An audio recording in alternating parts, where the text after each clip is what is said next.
For the past several months, the EU has cut off some parts of its Green Deal policy. The European Green Deal is a group of measures aimed at diminishing carbon emission across the Eurozone, with some regulations targeting EU industry.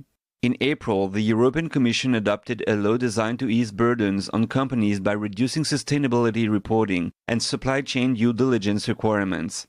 Officials said the move will help European businesses better compete with the US and China. Member of Parliament Barbara Bonte, who sits on the Committee on the Environment, filed a bill in support of rolling back Green Deal measures. Another consequence of the Green Deal, which is very concerning, there's a lot of compliance, lots of more rules, a lot of administrative obligations, and a lot of bureaucracy.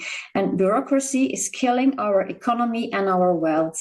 I also filed a Dutch proposition as well to wipe out 30% at least of the administrative burden for companies.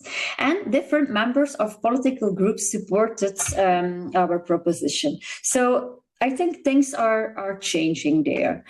This month, the EU also proposed easing parts of its farming policy, potentially saving farmers up to $1.8 billion a year by relaxing rules protecting grasslands and wetlands. Some experts believe Brussels is facing pressure to scale back its green policies in response to President Trump's stance on climate and regulation. Bonte says one of the strongest incentives is the US drive to attract industry from Europe, a strategy the EU is now taking seriously.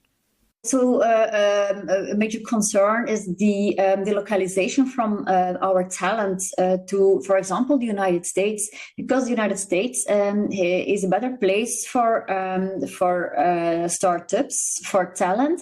So we are losing both our industry, both our talents. One example came earlier this month when German carmaker Mercedes announced it would move production of its GLC SUV from Germany to the US. And I think we really have to worry. For example, a very well-known example is the automobile industry, who used to be very strong in Europe.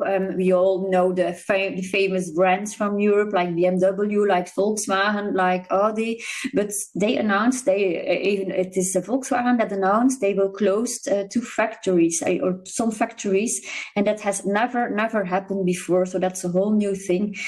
Bonte also says industry union pressure across the bloc is weighing on the EU to ease rules, following the example of the US.